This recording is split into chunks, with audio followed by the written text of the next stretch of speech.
joining AIMS Delhi, he was in Jodhpur as associate, and then he has joined AIMS New Delhi. He has worked a lot in onco, and his areas of interest like pediatric, onco, transplant, and I think he has explored all the areas of anesthesia. I would like Dr. Mrityunjay to take over, and please continue with us. This is a very important topic, like respiratory physiology and applications in anesthesia. It is like, I think it's a baby of anesthesia.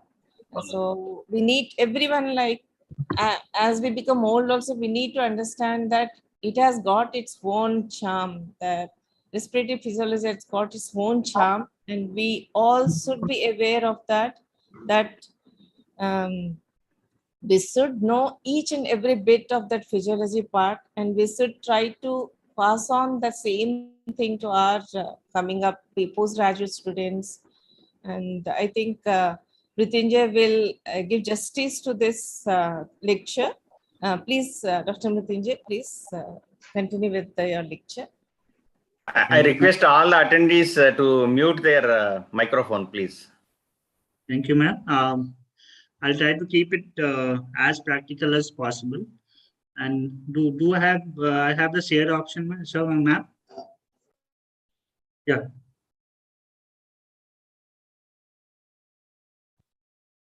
Yeah, got it now? Okay, fine.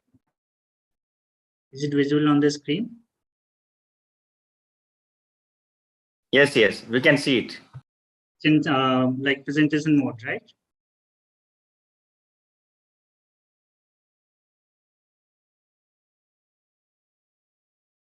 Can I start, sir? Yes, please. Mrityunjay, please start. So as ma'am has rightly pointed out, thank you, ma'am, for the kind introduction. This pulmonary physiology and I'll say applied anatomy too remains that the backbone of the anesthesia practice that we start with, because most of the drugs that we are administering to the patient will have some effect on the pulmonary system, and we have major part of our care deals with that area. So coming to the applied anatomy to start with, we all know that we have the respiratory system can be divided into upper airway and lower airway, and these are the parts of that. And airway begins right at the nostril, and lower airway consists of trachea, bronchi, bronchioles, and alveolar ducts and alveoli. And we all know that airway airway obstruction and respiratory distress is shown by the flaring of the Anaesthesia, which is the lateral part of the nostril that is there. And we also use the distance from the Anaesthesia to tragus and external auditory meters for measurement of the oropharyngeal airway size selection and the temperature probe insertion, the correct depth of temperature probe insertion there. Again, the importance of the nasal cavity and its anatomy, like nasal cavity is the like heat mass exchanger of our body, and it humidifies, warms, filters, and it also acts as a conduit for inspired air. And in 24 hours, it approximately conducts around 10,000 liters of air, which is actually unimaginable. And it has got a very, as all of us know, that it is a very vascular structure, and that helps in the maintenance of the temperature. And humidification is maintained by the transudation of fluid to the mucosal epithelium, secretory glands, and the goblet cells. So when we intubate the patient, or when we give high flow of oxygen or any gas through the or air through the respiratory system, upper airway, so what we do is we are bypassing this humidification system. That makes the, so whenever we are using that, that's why the use of heat mass exchanger is advised in such patients. So we all know that if we are not going to do that, it will lead to the dehydration of the mucus, and which can alter the ciliary functions, and which will lead to the inspection of secretion that happens, and gradually it will lead to atelectasis, and that part will lead to ventilation perfusion mismatch, and which will further compromise the respiratory system. The other important point is that whenever you're doing an nasotracheal intubation, we have to pass the tube through the other inferior terminate or middle terminate. We should not be going towards the upper terminate. We have to be careful about the trauma that is happening. If there is a head injury, so you should always rule out the cribriform plate fracture that is happening before going for the nasotracheal intubation. And it should be always, the intratracheal tube during insertion should always be directed backwards and of the fluid of the nose. So after that, we get a pharyngeal area. Pharynx is divided into the three portions: nasopharynx, oropharynx, and laryngopharynx. And pharynx starts from the base of the skull and continues up to cricoid cartilage. It is supposed to be the narrowest part of the digestive system, and it has got a buccopharyngeal fascia which separates the pharyngeal structure from the retropharyngeal space. So when we do a forceful or improper placement of the gastric or tracheal tube, it can lead to the laceration of the buccopharyngeal fascia, and that can lead to complications that can happen. So this is about this part's anatomy importance. Then comes the first part is nasopharynx. It extends from the posterior nasal aperture to the posterior pharyngeal wall above the up to the soft palate. And there is an area in the soft palate called velopharynx, which is a common site of airway obstruction in both awake and anesthetized patients. And so when we are doing an extension of the head, so we are making it that we are correcting the acute angle that it is making with the posterior pharyngeal wall. So that will facilitate the passage of any nasal tube, that diastole or endotracheal tube that is being passed. We also know this is the area where adenoids are there. So in pediatric, especially in the pediatric age group, if the adenoids are hypertrophic, it may cause obstruction of the airway. It can manifest as a snoring, and even OSA it can manifest with, and it can also come as an hindrance to the passage of endotracheal tube, and sometimes may lead to obstruction or hemorrhage. We also know that any abscess in this area will gives us night fear, and it can be a serious anesthetic. Securing an airway can be a serious challenge in such patients. So there is a increased deposition of fat on this area. So what happens is actually it compromises it causes an anatomical balance, and that is the reason the airway collapse happens faster in such patients, which have got increased fat deposition in pharyngeal area. Pharynx has got three narrowest portions. These are retropalatine,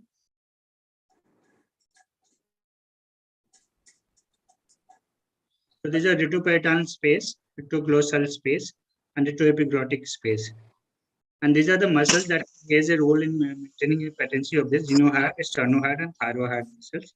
So there is a deposition of excessive fat, or there is a sedation on anesthesia that will have a depressive effect on these muscles.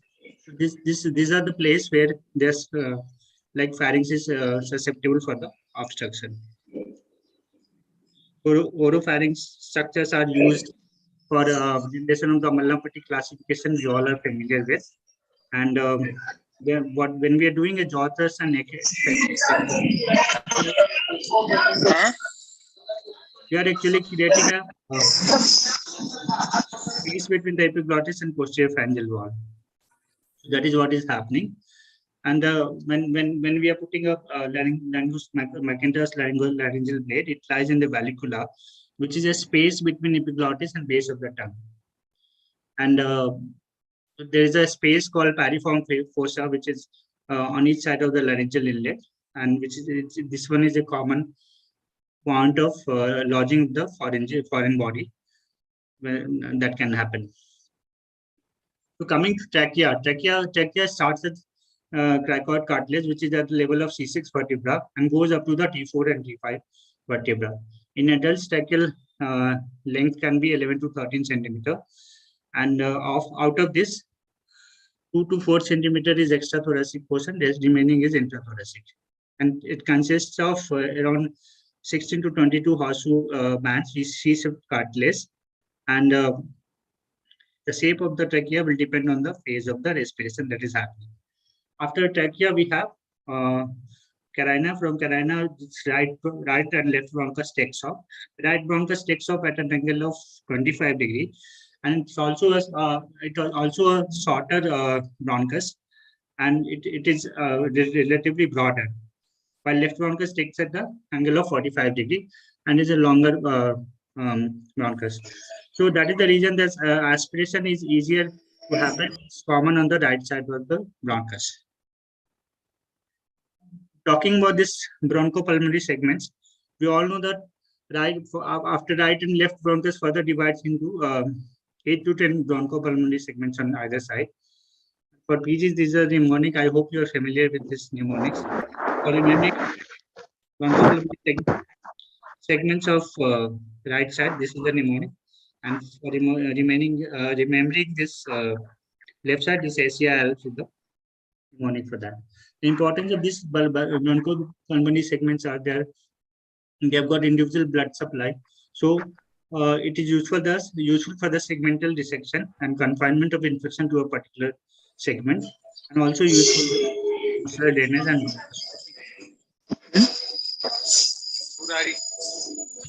so after trachea comes bronchioles leads to terminal bronchioles. Terminal after generation of this division, 17 generation onward, leads into alveolar ducts, and the sacs are the places where the gas exchange is happening. So on average, each alveolar sac contains 17 alveoli, and so if you multiply everything, and then when finally it comes to the calculation of 300 million alveoli in an average adult, which is quite a lot, and it has got a surface area for a gas exchange of 50 to 100 meters square. So this is how the alveolar sac will look like, and this is the alveolar capillary membrane. That this is a capillary that we can see, and this is a alveolus that we can see. This is a pores of Copeland which is there. And the gas exchange primarily occurs at the thin surface, while the thick side provides structure support for the alveolus. The thickness is around less than 0.4 microns. So, so we can divide this respiratory area to this part. There is a conductive respiratory zones and there is a conductive zones. So conductive zones consist of the upper part of the airway, which is responsible for the gas transport and cleanses and warms, humidifies gas. Respiratory gas zone, which starts at the level of this after 17 generations. It is responsible for the gas exchange and consists of respiratory bronchioles, alveolar ducts, and alveoli.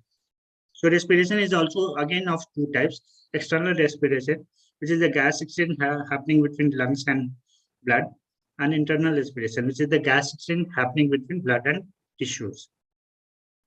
So it's important to know about the concept of the anatomical dead space and physiological dead space. Anatomical dead space is the fraction of tidal volume that remains in the conductive airways. It does not participate in the gas exchange actually. So we'll see later in the slides that many times what happens is, like, if you end up giving too low a tidal volume, actually the delivered alveolar ventilation will be much less than what you are giving. And physiological dead space is any part of the tidal volume that does not participate in gas exchange.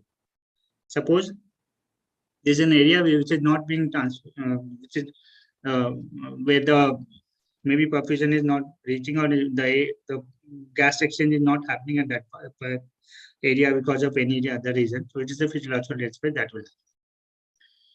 So these are the functions of the respiratory systems. So it starts with the distribution of the air and maintenance of the blood flow for the gas exchange, and oxygenation of the blood tissue for the cellular respiration that can happen. After cellular respiration, CO2 is extracted from that portion, and that is excreted.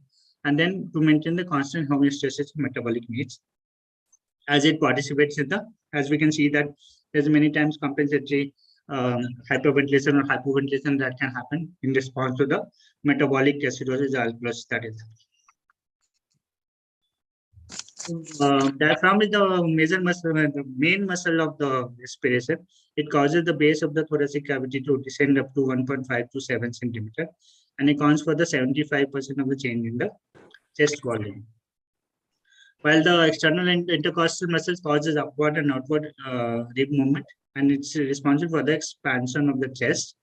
And as the respiratory efforts increases, the other accessory muscles are recruited for the inspiration. These are sternocleidomastoid, scalene muscles, and pectoralis muscles that can be done.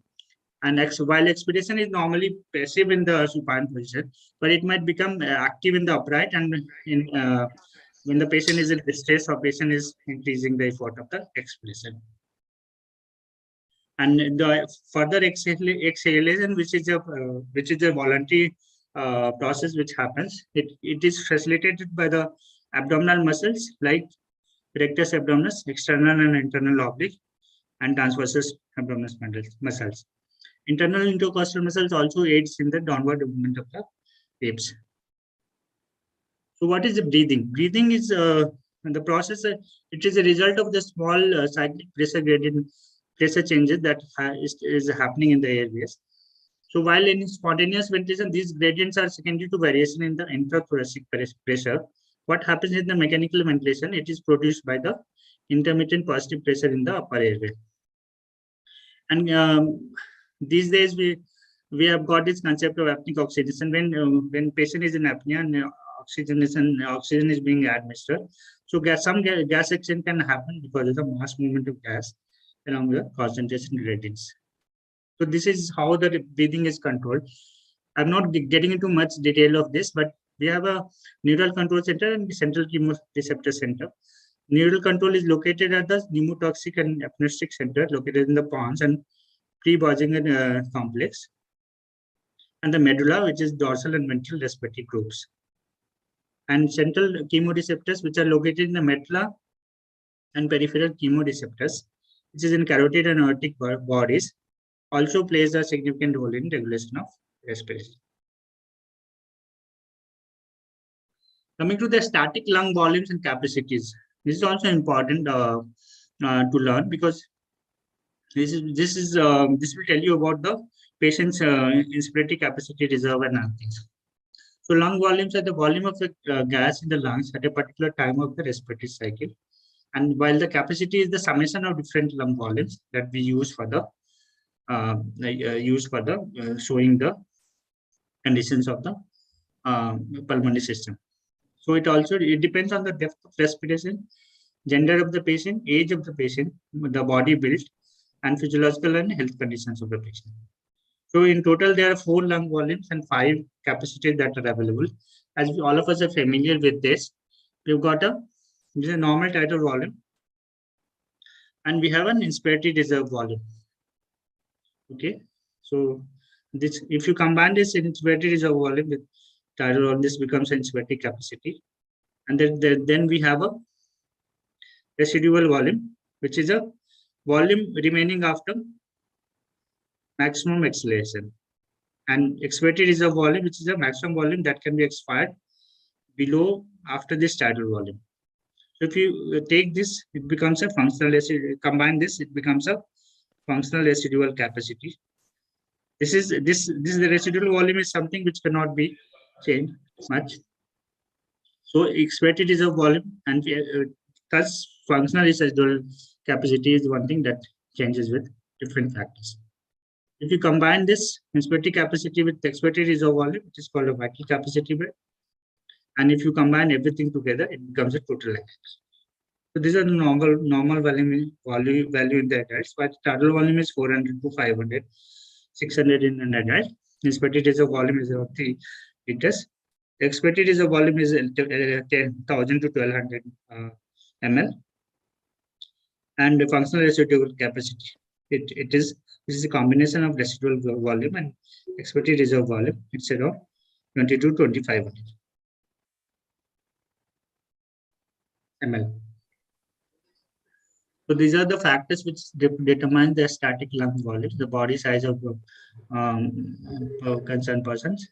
Females have a FRC less than 10% less than the males, and as per the age increases, the FVC, FRC, and RV all will increase. And this is roughly rough estimation. FRC increases by around 16 ml per year, and this is the formula that is there. So FRC varies with the height, age, and decreases on as the BMI goes on increasing. In FRC decreases on lying down supine, which is further decreases further when anesthetic induction is done. So we are going to see that thing later. So clinical relevance of all these volumes and capacities are: the expected age of volume may be reduced in different conditions like obesity, pregnancy, any abdominal mass or abdominal surgery that has happened, which is painful. A patient has got distended abdomen, ascites. Residual this volume may be increased in the obstructive lung disease due to incomplete emptying and air trapping, and it leads to the high inflation pressure and decrease in the venous return during mechanical ventilation, and thus increases the risk of barotrauma in such patients. FRC is basically an oxygen store and also acts as buffer for maintaining a steady arterial oxygenation and also helps in prevention of atelectasis. It is increased in obstructive lung disease and decrease in restrictive disorders. FRC also helps in decreasing the work of breathing. If the FRC is good enough, the work of breathing goes down. And when a is the finding that when vital capacity in a patient that it falls below 1 liter, that indicates patient cannot sustain his own ventilation and needs and mechanical and total lung capacity may be increased in the obstructive lung disease and decrease in the restricted disorder. This ratio called residual volume and TLC ratio, if it is more than 35%, it causes of increased TLC, which is an indicative of hyperinflation, and if it is with a normal TLC, it indicates an air trapping. What is the closing volume? Closing volume is the volume in the inflated lung when small airways in the dependent parts of the lung begin to collapse during exhalation.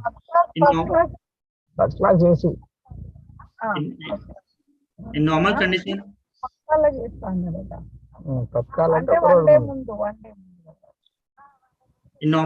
the closing volume is less than the FRC and equals to the residual volume of the lung at the end of the exhalation.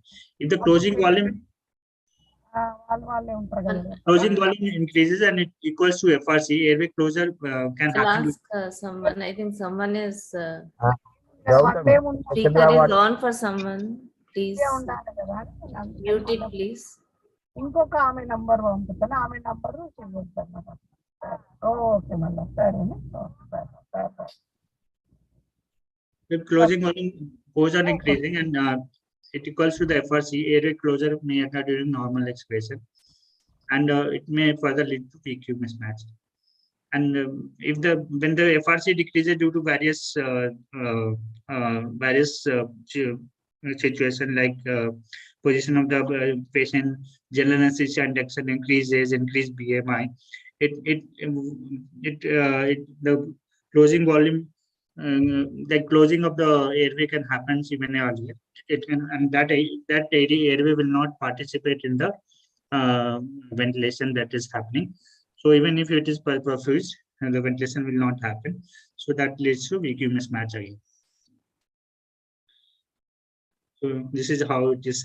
You can see here that the closing volume goes on nearing this FRC. The collapse can happen earlier at the respiratory. So coming to the respiratory mechanics, which the respiratory mechanics are the factors that will determine the movement of the lungs that is happening, so it depends. It can be further divided into the elastic resistance to the tissue um, and gas liquid interface, non-elastic resistance to the gas flow. Elastic resistance will govern the lung volume and associated pressure under a static condition, while the non-elastic resistance to gas flow relates to the frictional resistance that happening to airflow that is seen in the system, respiratory system. Lung and chest wall have a tendency to recoil in opposite direction, balancing each other.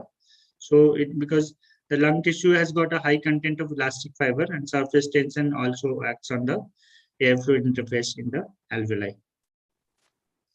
What is surface tension? Surface tension is a force that tends to reduce the area of the interface, and since the area is shortest in the circular this thing, it causes favors alveolar collapse. So as we know, this there is law called Laplace law, which says that the pressure in that area is equal to the 2 into times of surface tension that is there and the radius that is of the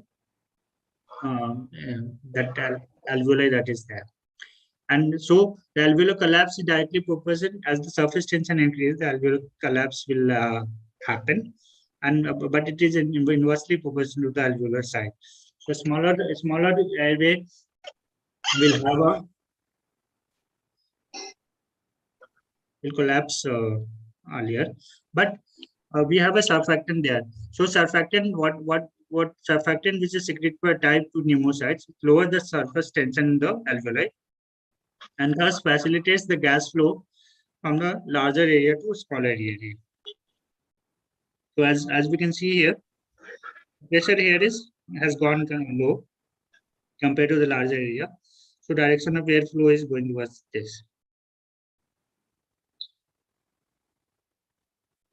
So in smaller areas, our lungs have got more surfactant, which decreases the surface tension and prevents the collapse of the airways.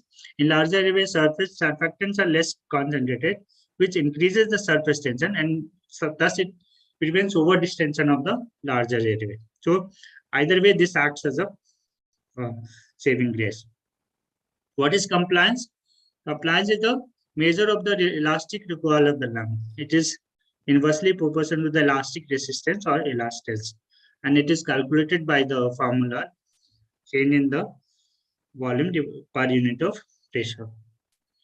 Transpulmonary pressure, which is alveolar pressure minus pleural pressure, this has got very much clinical significance these days for the titration of the PEEP. That is, normal lung compliance is around 200 to 300 ml per centimeter of water, and total respiratory compliance, which is summation of the lung and chest wall compliance, is normally 70 to 80 ml per centimeter of water. What is dynamic compliance? Dynamic compliance is the compliance measured during a normal tidal volume breath, and while the static compliance is the measured after the lung has been maintained at a constant pressure for a few seconds. This is the static transfer when the gas exchange is not happening. The difference between the two reflects the time dependency of the respiratory system, and the factor that affects the lung compliance are lung volume and posture of the patient, age, and disease, whether the lung is diseased or not. So this is the pressure volume relationship loop curve of the lung. So as we can see, it has got a curvilinear shape. So in applied subject, the transpulmonary pressure is higher in apical portion, and this results than in basal portion here, as we can see here. So this results in the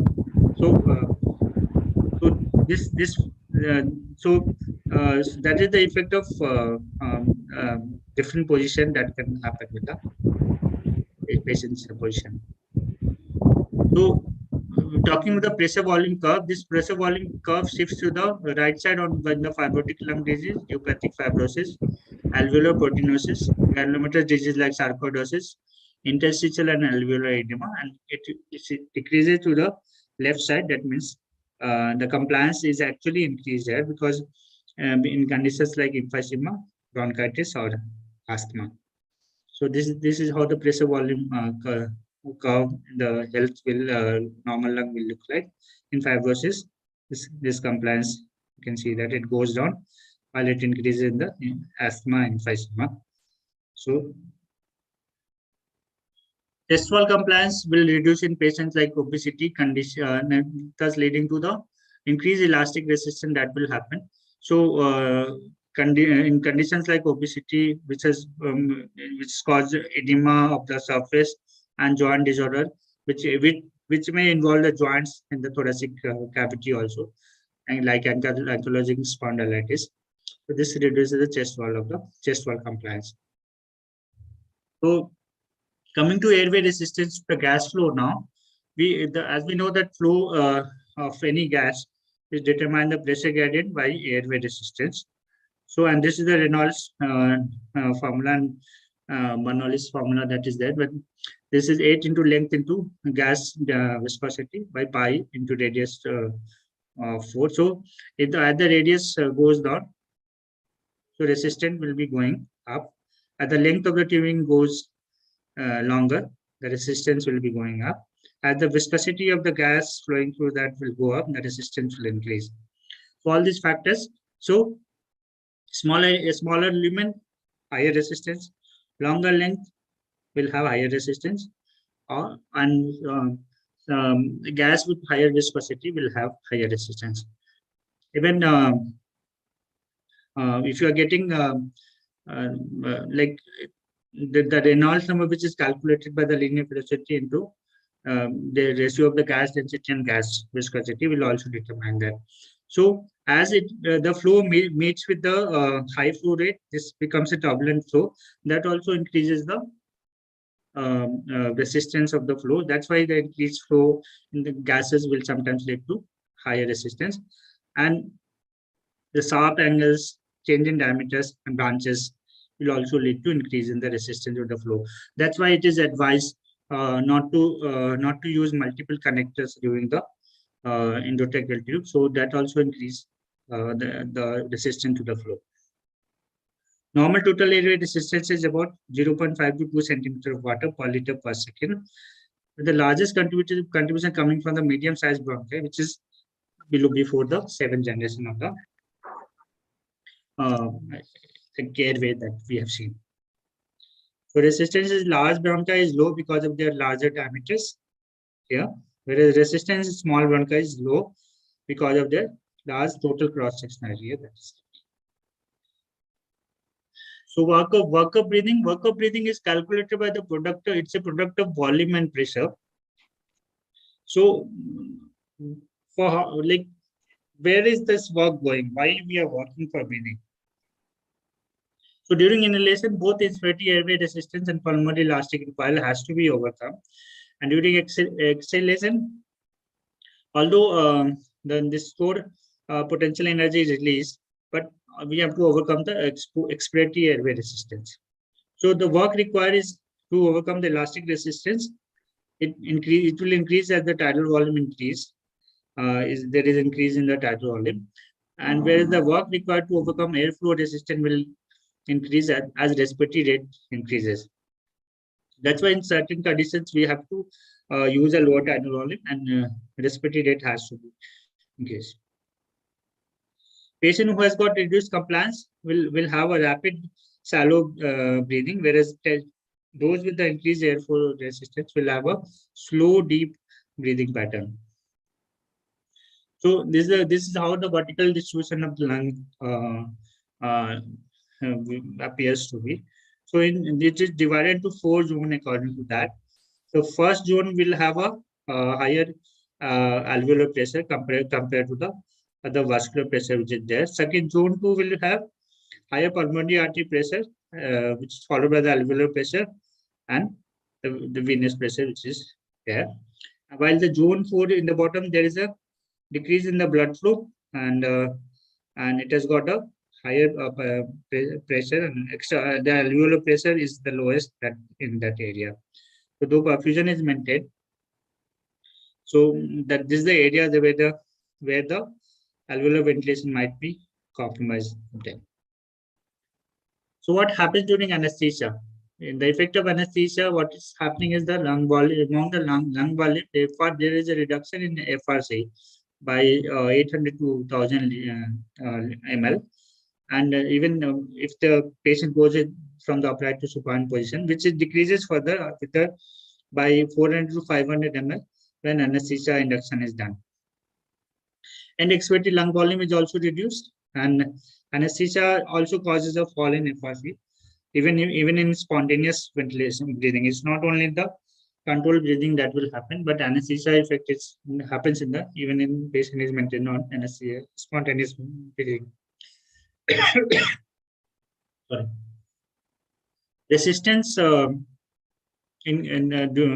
what resistance to the flow increases both during spontaneous and mechanical ventilation breathing. So atelectasis appears. So first thing, FRC has gone down, resistance has increased a bit. Atelectasis resistant to the flow, not the airway resistant, that thing. And it is seen that it appears in most of the patients who are anesthetized, and which can happen despite maintenance of the spontaneous ventilation. Because it might happen more in the muscle paralysis, but it happens in both the spontaneous and paralyzed patients, and it can be seen in both intravenous and inhalational anesthetic agent. So as you can see, the patient goes into supine position. There is a cranial diaphragm and decreases the transfer diameter of the thorax. So that decreases the FRC. And there is a decreased ventilatory volume that is happening. Atelectasis, airway closure will happen faster here. So this will lead to the increase in the airway resistance. And this amount of atelectasis decreases towards the apex, which is mostly spared because the effect that is happening in the caudal portion that is happening. It's seen more in the obese patient than lean patients. This atelectasis is independent of age. It can happen equally in children and young. And although the response can vary with the corrective measures that will be done after that, but it can be seen equally in all those groups. Patient with COPD showed lesser atelectasis during 45 minutes of anesthesia that has been observed. So how to prevent this atelectasis? We can prevent this atelectasis during anesthesia by application of PEEP, maintenance of muscle tone. So although it doesn't vary much with the inhalational and intravenous agents, but what has been seen is vitamin affects the muscle tone least, and it might prevent the collapse of the airway more than any other agents. Other recruitment maneuvers which can be tried, that can be SAI maneuver, vital capacity maneuver, and maintenance of the higher inflation pressure for the brief periods. That is, these are the recruitment maneuvers that can be tried for prevention of atelectasis. So because anesthesia causes reduction in FRC, as we have seen that the airway closure will happen faster, and it will become more prominent in anesthetized patients. So there is a 3-compartment lung model which has been developed in the anesthetized patient. The upper part of the lung, the alveoli and the airway are open.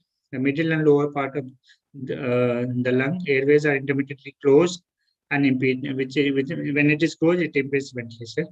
And bottom of the lung, the alveoli have collapsed, which is the area which is more susceptible for the atelectasis.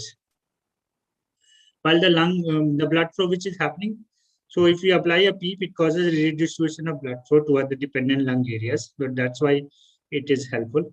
And so blood flow, it forces the blood flow downward to the dorsal sides of the lung, and it may increase the fractional blood flow in the atelectasis region. That can backfire also. So moreover, this during anesthesia, what is happening is,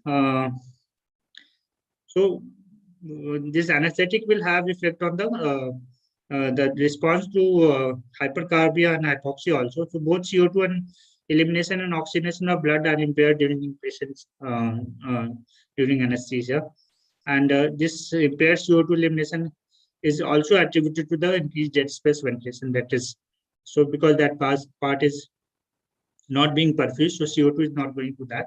So it is leading to, though ventilation is happening, but there's no exchange of gas that is happening there. And it's mostly, this can be mostly corrected by the increasing the ventilation, because there's no issue with the perfusion in some area. So what this impairment in the arterial oxygenation is more prominent in patients with a higher age, pediatric age group, or elderly patients, obese patients, smokers, and patients with pre-existing lung disease. So what does anesthesia do to respiratory drive? It causes a reduction in the spontaneous ventilation. Sorry for this spelling mistake. It reduces the sensitivity of to the carbon dioxide, and it also reduces the response to hypoxia because of its effect on the carotid body receptors. It blunts that effect on carotid and aortic body. What is the effect of regional anesthesia? Regional anesthesia, it is not dense. It will not have much effect, but if it is an extensive block which is led to the thoracic and lumbar segments, it results in the decrease in the inspiratory capacity by 20% approximately. And expiratory reserve volume also goes down. And what has been seen, that diaphragmatic function is not affected by the regional anesthesia. So final goal of the this oxygen transport respiratory physiology and respiratory system is to supply oxygen as a substrate for the tissue oxygenation to the cell at the cellular level. So all of us know that the oxygen is utilized at the level of at the cellular level only, and it is a key factor for aerobic metabolism and cell integrity. So problem with this, although we have some myoglobin, some tissue oxygen storage in our body, but there's no storage system which is robust enough to give a continuous supply in our body. That's why we need to breathe each and every time. We need to take the oxygen each and every time. So that's why constant supply of oxygen is needed. And when the tissue hypoxia happens, cellular metabolism shifts to anaerobic metabolism, which has got lots of problems that all of us must be aware of that. So this is what happens to the oxygen when which comes in the air. When it goes into the upper airway, there's a convection mechanism that is happening, which is a bulk movement of, and it is an active energy dependent process. It is happening in the tracheobronchial tree and going up to gradually. Then it goes to the diffusive. By the diffusion, it goes to the according to the concentration gradient, proceeds further. And finally, there's alveolar capillary membrane, and where the capillary tissue transports happen, and that there it reaches to the tissues and cellular level. And once the cellular metabolism happens, the CO2 comes back in the same manner and goes inside the body. So this is the key steps in the oxygen cascade. First is its uptake in the lungs, delivery from the lungs to tissue capillaries, and delivery from capillary blood to interstitium, and from to the individual cells, and then cellular use of oxygen happens. This is how the oxygen travels. Pulmonary circulation goes to the cellular level, and this is CO2 is coming back, and it's getting excreted. So exchange 1 is happening between atmosphere and lung. Exchange 2 happens between lung and blood, and there is transport of gases in the blood that is happening. And final exchange, which is the most significant exchange, happens between the blood and cells. So we know that a room air has got 21% oxygen, and at the sea level, the partial pressure of oxygen is 160 millimeter of mercury.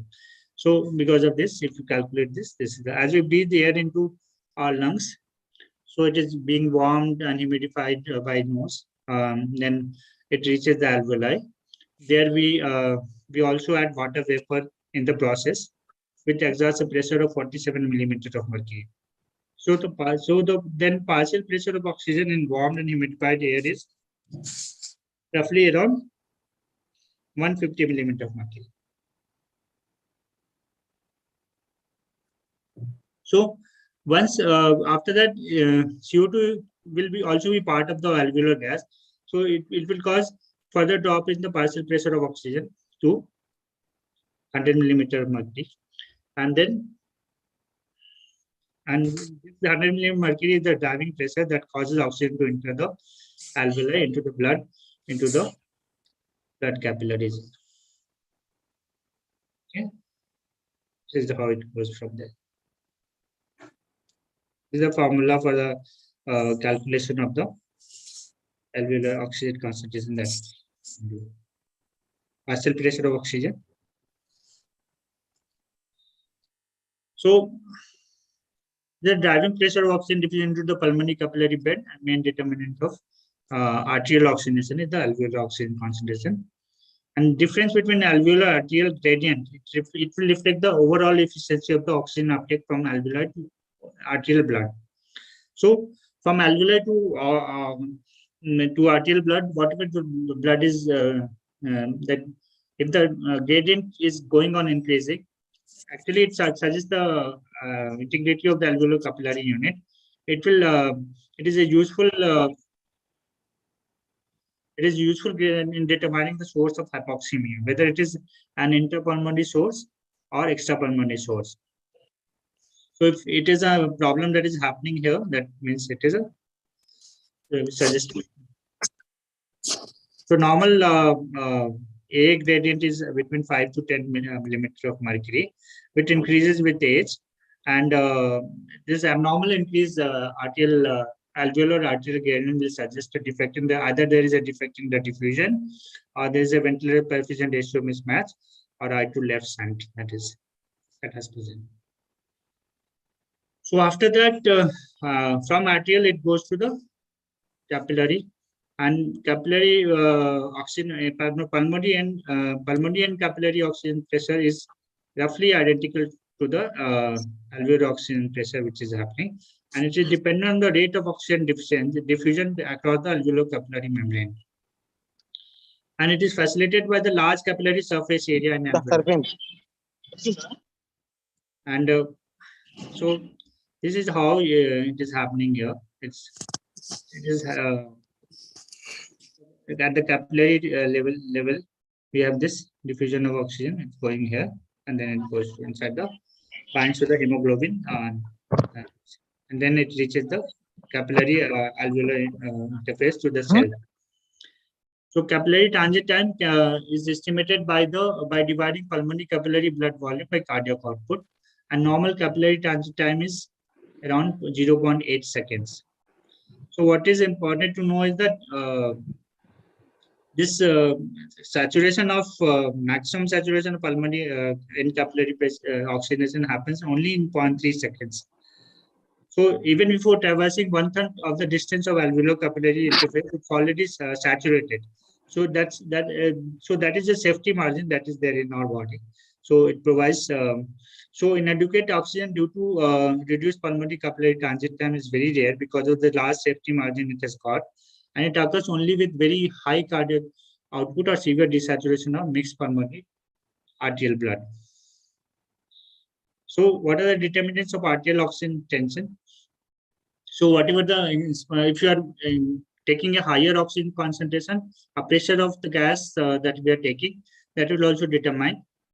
So if you are taking the oxygen at the low pressure, as happens in the attitude, or if you are getting the oxygen at the higher pressure, that happens with the hyperbaric therapy. So it will give a higher oxygen tension that will happen.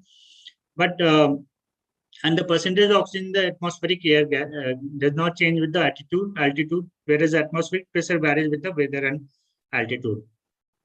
Because even if you go to higher pressure, it will remain to be 21% oxygen.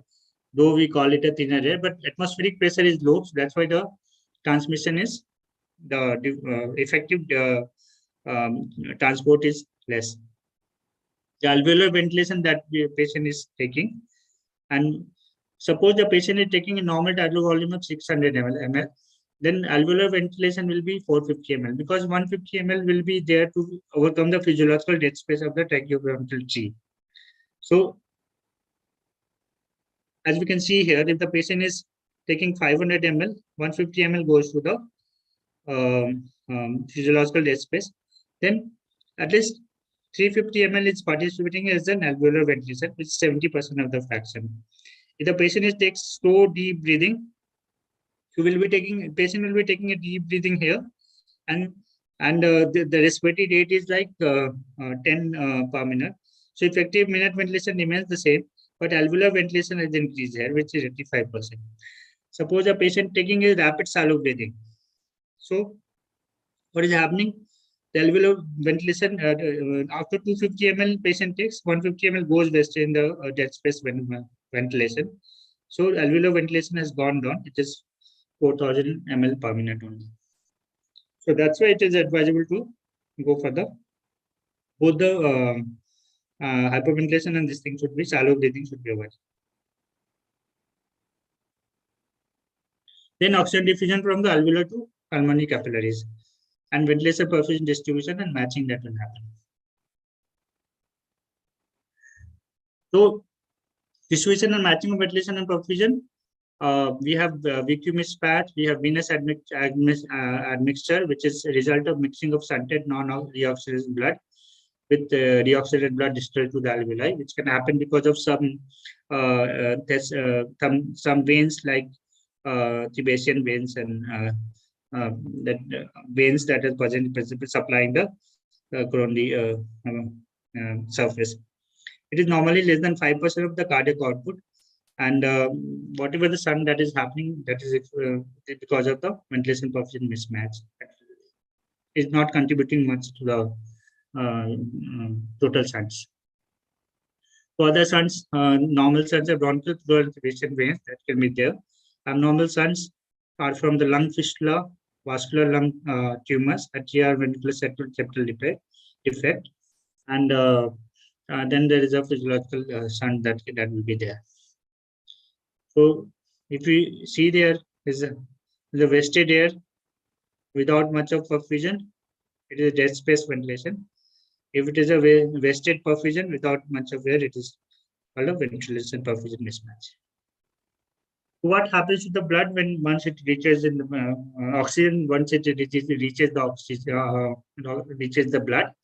So it is available in two forms. We all know that it is combined with the hemoglobin. 1 gram of hemoglobin, fully saturated hemoglobin, will contain 1.34 ml of oxygen, and it can be dissolved, which is relatively very less. It contains around 0.03 ml of oxygen per ml of blood. So if the patient has become anemic, the physiological dissolved oxygen cannot meet the metabolic need of the oxygen, because it contributes very less to the oxygen that is available for the transport. So that's why in anemic patient, if even if we are getting saturation in a normal range, we should consider transfusing them, because building up the hemoglobin, because that is the major participant of the major content of the oxygen that is there present in the blood. So although dissolved oxygen in plasma, which acts as a pathway for the supply of oxygen, it goes once the concentration, oxygen gets dissociated from hemoglobin, from the dissolved, it can go to the hemoglobin and bind into that place. So higher the alveolar oxygenation, higher the actual amount of oxygen carried in physical solution, as per the Henry's law. Hence, by increasing the inspired oxygen concentration, the pressure of it, we can increase the amount of dissolved oxygen. That is the basis of hypobaric therapy here. So what is happening? At 1 atmospheric pressure, the effective dissolved oxygen in plasma is 0.285 per here. As we go increasing this thing, it becomes a significant value. So that can help in that's why the hypobaric oxygen therapy helps, especially in physiological anemic conditions like some abnormal conditions like carbon monoxide poisoning. This is how the hemoglobin moiety looked into alpha and beta chains. I'm not going into details of it. It has got a 4 subunit, and it facilitates oxygen transport, CO2 transport, and it has also as a tissue buffer and also transport nitric oxide. So the reaction time to between the hemoglobin and oxygen is very rapid. It is less than 0.01 second, and deoxidation is also faster. It has got a tense and reduced configuration.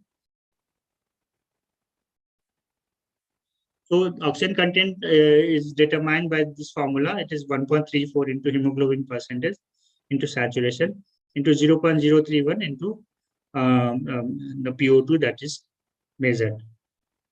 So this is the Huffner's constant. This is 1 gram of hemoglobin bonds 1.34 ml of oxygen. And though it is higher in the in vivo, but in vitro it is in vivo it is less. In vitro it is higher. So if you take a normal hemoglobin value of 15, the oxygen content in 100 ml of blood will be 20.1 ml. So in addition to that, 0.31 ml will be dissolved in the plasma. So total content will be coming around 20.4. And venous blood, the total content is around 15.2 ml of the oxygen. What is oxygen delivery? Oxygen delivery is the oxygen that enters the bloodstream in the lungs, is carried to the vital organs by the cardiac output. And the rate at which it occurs is called oxygen delivery. The determinant of oxygen delivery is cardiac output into the oxygen content of the blood. The normal DO2 in adult is 900 to 1100 ml. So the requirement goes high in the critically ill patient, and if this falls significantly, then that becomes a problem. And so how this unloading of oxygen happens at the tissue. So when the pressure gradients because it happens because of the pressure gradient that is created from the interstitial tissue and to the tissue. So because of from venous admixture, PO2 becomes 100 to 9. Because of the presence of venous admixture, PO2 becomes 100 millimeter mercury to 95 millimeter mercury, and from there it leads to seismic capillaries where the partial pressure of oxygen is 95 millimeter of mercury there, and then partial pressure oxygen and interstitial fluid is 40 millimeter mercury. So there is a pressure gradient of 55 millimeter of mercury, which causes oxygen movement from the seismic capillaries into the interstitium. And from there, this it will vary depending on the oxygen uptake that is happening in the tissue. So oxygen saturation in blood draining from different organs varies widely, and depending on the oxygen delivery and metabolic demands, it will be present there. So in average, 700 kg adults consume about 250 ml of oxygen per minute. This is the value that is PGs should know. What is oxygen extraction ratio? Is a fraction of delivered oxygen which is consumed. Normal value is 0.2 to 0.3, and it varies between organs, and which is highest among the in heart. So that's why heart cardiac muscles are more vulnerable to ischemia. So oxygen not extracted by the tissue returns to the lungs in the mixed venous blood. And so mixed venous blood saturation measured in the pulmonary artery represent the pooled venous saturation from all organs. So this will be influenced by both DO2 and VO2. So more than 65%, that means supply matches demand. If it is less than that, indicates a compromise demand or supply ratio. What is the critical value of oxygen delivery? Is a 4 to 8 ml per kg per minute. So in critically ill patient, there is a covert oxygen depth because of the supranormal level of oxygen, despite the slope of this oxygen extraction ratio is less steep, and so it reduces the reduced extraction of oxygen by tissue and does not plateau, as we can see here. It goes on that.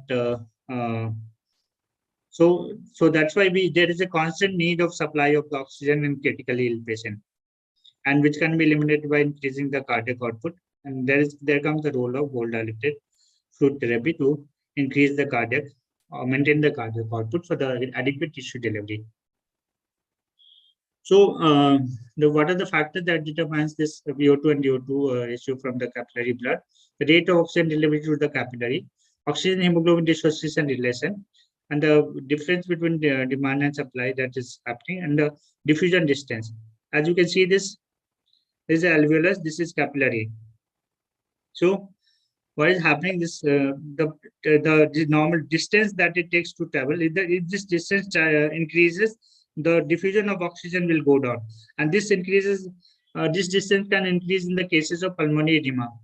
So that's why there is a problem of oxidation that can happen. Form.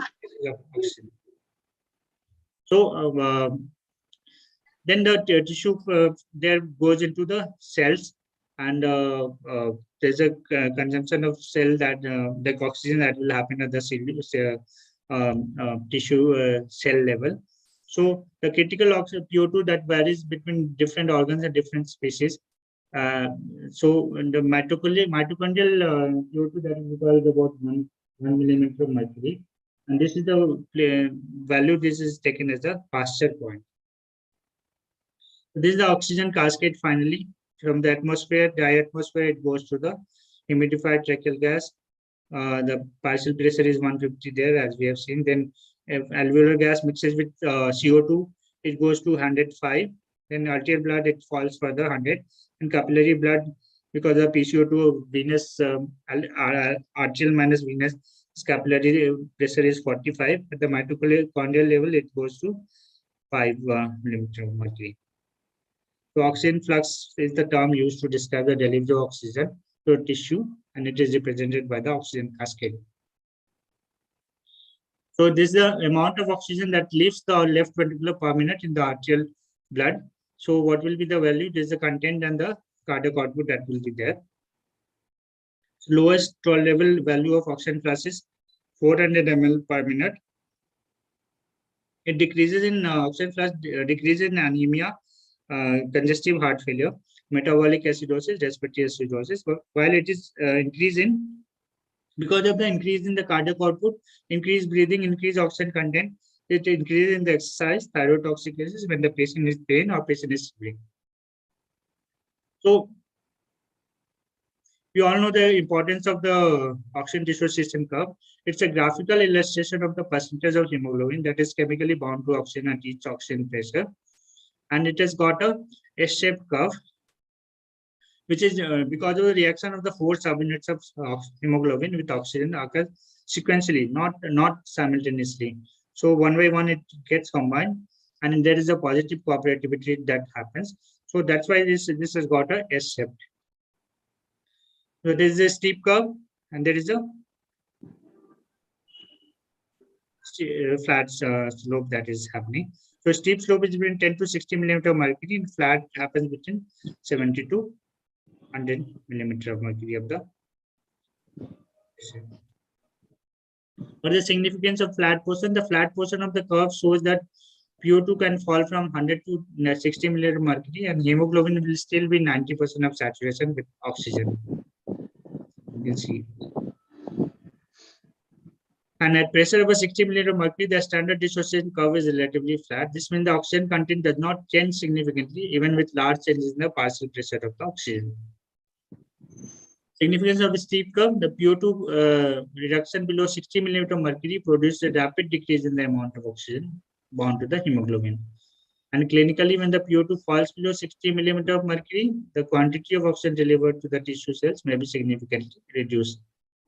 And as oxygen pressure, partial pressure decreases in this steep area of the curve, the oxygen is unloaded to the periphery. P50 is the partial pressure at which hemoglobin is 50% saturation. It is typically 26.6 millimeter of mercury in adults. This is the P50 part. So what are the factors that affect the oxygen dissociation?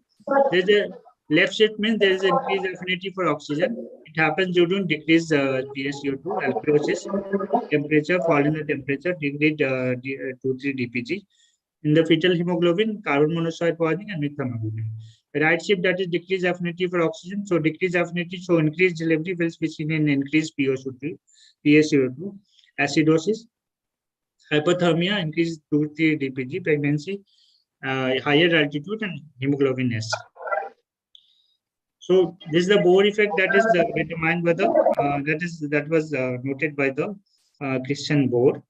It says that hemoglobin oxygen binding affinity is inversely related both to pH of the and the concentration of the CO2. So a decrease in pH causes the rightward shift of the curve, decrease affinity, so offloading of the oxygen, and pH rises as CO2 is offloaded. Therefore, oxide affinity is increased to encourage the uptake here. You can see on this side. Double Bohr effect can be seen between maternal fetal interface. So what happens there is that this Bohr effect will have double benefit effect that is happening. The CO2 liberated from the fetal blood shifts the ODC of maternal blood to the right, so leading to the increased offloading, and lowering of PCO2 of the fetal blood shifts to its own ADC to the left, leading to the decreased uptake to the other side. 2,3 dpg is plays a significant role in this. I'm not going to the details of this because what is the clinical significance of this shifts? Individuals with PO2 within normal limits are rarely affected by the shift changes. However, when a patient PO2 falls below 80, a shift to the right or left can have a remarkable effect. That is to facilitate or to stop the oxygen delivery that will happen. What is the effect of anemia on oxygen transport? So it is what happens in anemia, the amount of hemoglobin goes down, but not the percentage saturation and arterial PO2. So decreased oxygen content is there. Oxygen carry capacity will be decreased because of the decreased amount of hemoglobin. It's the main determinant of the oxygen content of the oxygen that participate in the tissue oxygen transport. So an ODC curve is unaffected. When carbon monoxide poisoning happening, it has got a very high affinity for hemoglobin than does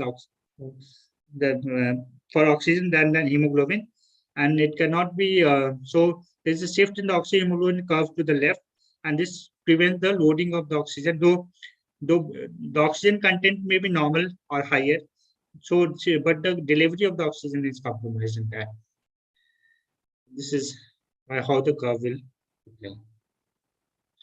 So what are the principal source of oxygen in the body? In our body, it is mainly stored in the bound to the hemoglobin. Then there is a stored in lungs at FRC, and then it is also found in certain tissues.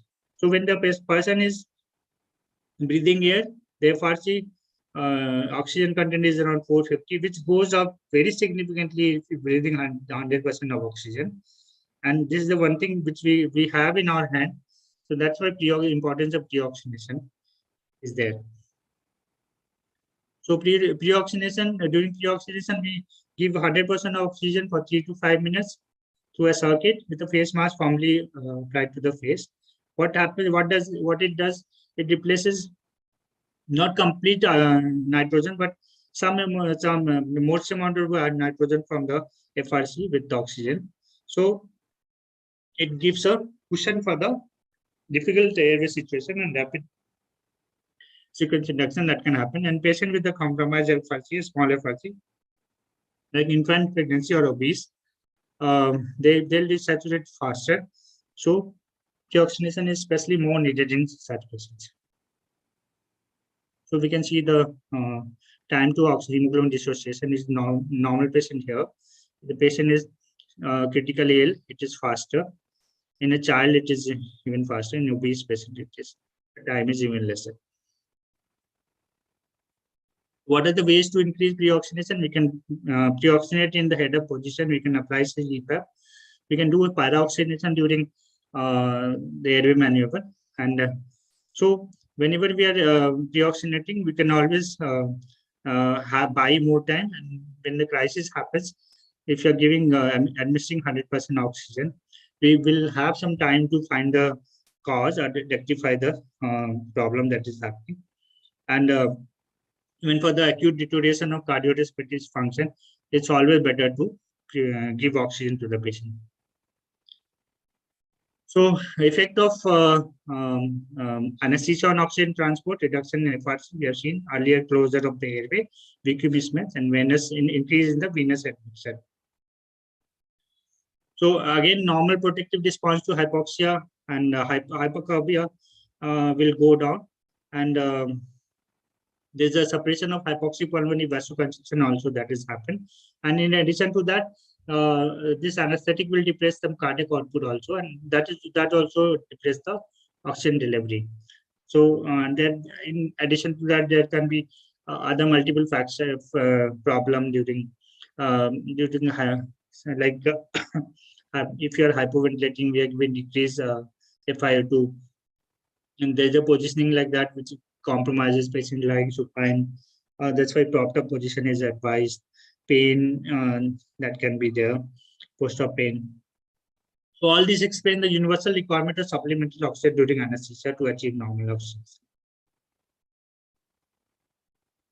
There's a good news that reduced tissue oxygen delivery during anesthesia is partially compensated by the fact that anesthesia causes a 15% reduction in the metabolic rate, and therefore it causes a reduction in the oxygen requirements. And artificial ventilation will cause a further 6% reduction in the oxygen requirement as the work of breathing is removed. Anesthetic agents also do not affect the carriage of oxygen by hemoglobin. So that part is untouched. So why do we need to give postoperative oxygen to the patient? So hypoventilation is common because of residual effect of anesthesia, opioids, pain or airway obstruction that can happen. Diffusion hypoxia, which is seen at the peak at 2 to 3 minutes after discontinuance of nitrous oxide. Shivering, that increases the oxygen concentration by 300 to 400%. And some patients who are at higher risk of desaturation will have need additional oxygenation. And the patient who has got considered to be at increased risk as ischemic heart disease, they should also be given oxygen. So what are the problems that can be said because of the oxygen? All of us are aware of the absorption atelectasis. What happens is like alveoli is filled up with oxygen, and there's no nitrogen to maintain the circumference of the alveoli, so it gets collapsed. And it's better to use air and oxygen mixture than pure oxygen if that thing is suspected. And to give lowest FiO2, that will give you adequate oxygenation. In critically ill patient, there's a disordered regional distribution of blood flow between different organs, and there is a hypotension. There's a loss of normal auto regulation, which can be seen in conditions like sepsis, which will increase sunding and tissue hypoxia. There's a capillary microthrombosis, and that will also increase the alveolar capillary interface that compromise that alveolar capillary oxygen exchange that is happening. And inotropes will also affect the renal and splanchnic beds. So, so that's why there's a constant need of oxygen, and it is increased needs in critically ill patient. So finally, after the tissue, tissue exchange, tissue metabolism has happened. What happens? How this CO2 is eliminated from the body? So CO2 is elimination depends on the pulmonary blood flow and the alveolar ventilation, and it parallels the oxygen consumption according to the respective question. Normal. This is fate of CO2 in blood. In plasma, it is in dissolved formation of is carbon compounds with plasma protein, bicarbonate, and in dead cells it is dissolved carbon hemoglobin and bicarbonate, and there's a chloride shift that is happening. Halden effect is it's the shift in the CO2 dissociation curve, which is caused by the oxidation of hemoglobin. The low PO2 oxygen content shift the CO2 dissociation curve to the left, so that the blood is able to pick up more CO2, and vice versa. So causes of hypercapnia, which mechanism of increased CO2 in the blood is because of increased CO2 production, which can happen in fever, thyrotoxicosis, increased dead space, as we can see in COPD, asthma, interstitial lung disease, ARDS, pneumonia, and reduced ventilation, which can be because of upper respiratory, upper CNS effect, weakness, chest wall disease, fatigue, and upper airway obstruction. So what will this hypercapnia do on cardiovascular system? It causes a direct depression of both cardiac muscles and vascular smooth muscles, and also stimulates the sympathoadrenal system, and which leads to the increased plasma catecholamines release, can lead to the leakage of potassium from the cell, hyperkalemia, and that myocardial oxygen demand is also increased, and it is also a potent pulmonary vasoconstriction. Effect on effect of CO2 on respiration. Maximum stimulatory respiratory effect happens at about PaCO2 value of about 100 millimeter of mercury. If it goes above that, this causes actually depression in that. So at extreme level, it can cause cessation of the respiration altogether. So so that is important to know. And hypocapnia also causes bronchodilation. So effect of hypocapnia on anesthesia, the chances of the arrhythmias that will be seen earlier used to be seen more with the halogen, and can be seen with the with the isoflurane, we can see a prolonged QT interval, and the PaCO2 also reduces the ventilation response slope, and along with the anesthetic agents that will happen. So thank you very much. I think I have taken lots of time, but I hope I have covered most of the aspect that was required for the postgraduate training. Thank you, ma'am.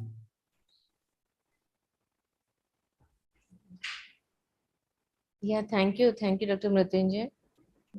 Thank you. If the postgraduates are there, you can ask your queries, if any. I've got some chat box. Yeah, I've already placed. I think no one had any query till now. I wish I could have made it more interesting, but the paucity of time, it was. Yeah, I understand. It's like very short time. We got very ultra short time, I suppose. And this topic is also very vast topic. Yes, sir. Every point you covered in a slide is a chapter by itself. Yes, Yes, yes. Yeah, it's a very vast topic. Yeah. If So nobody it's- has, I can point out something. Yes, sir. Yes, sir. okay. Non-respiratory functions. These days they are asking much about the non-respiratory functions of the lungs. Like, I don't know whether it was included inside there. No, like if, during the homeostasis of the blood system that we talked about, and maintenance of the acid-base balance that it participates in.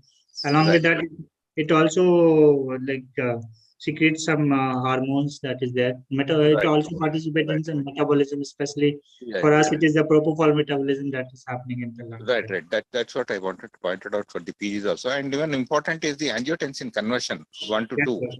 That Yes, happens sir. majorly into this lungs only. Yes, sir. Yes, sir. Yes. Sir. Yeah.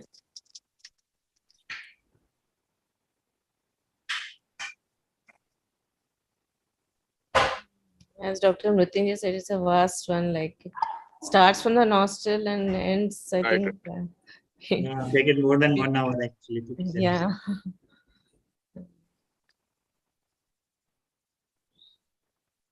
Any more questions?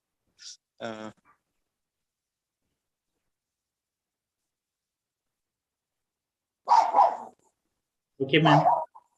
Yeah. Thank you, Dr. No Mrityunjay. question. All right, it was a very nice presentation. Very, very nice. Thank you, sir. Thank Nice you. presentation. Covered most of them.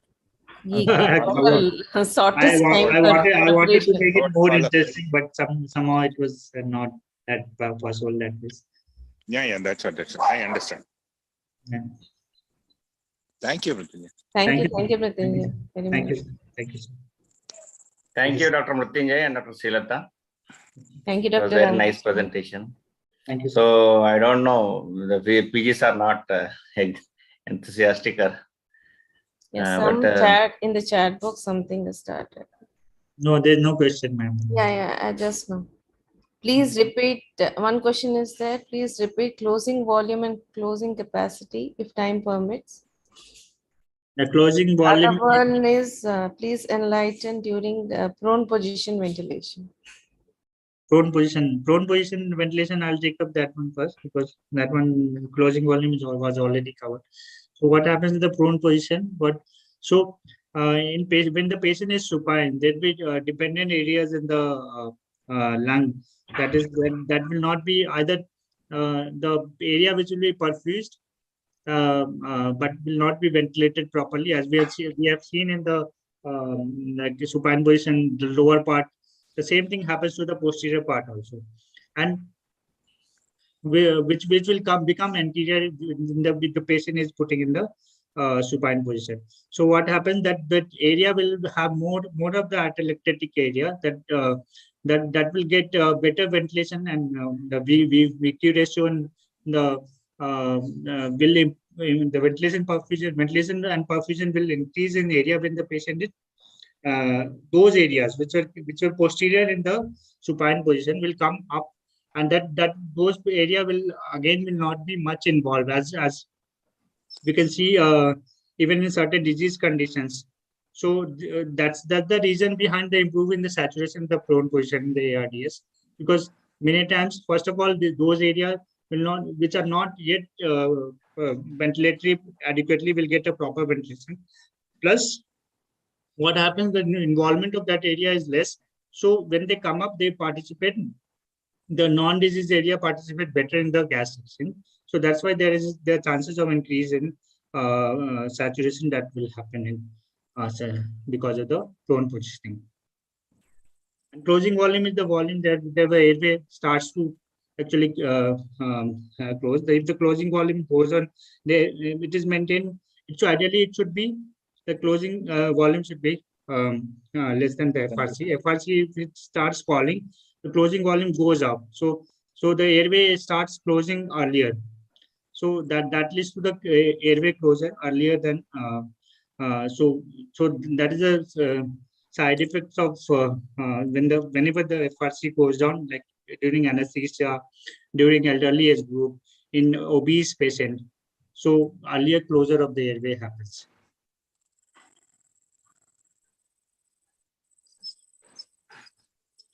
Hopefully the doubts are clear. Thanks, Mrityunjay. Thank you, ma'am. Any other queries?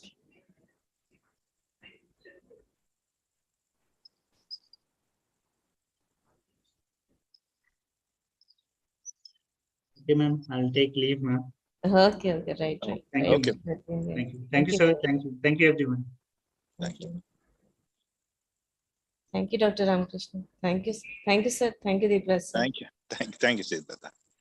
Okay. Thank you, everyone. Thank you. Have a good weekend.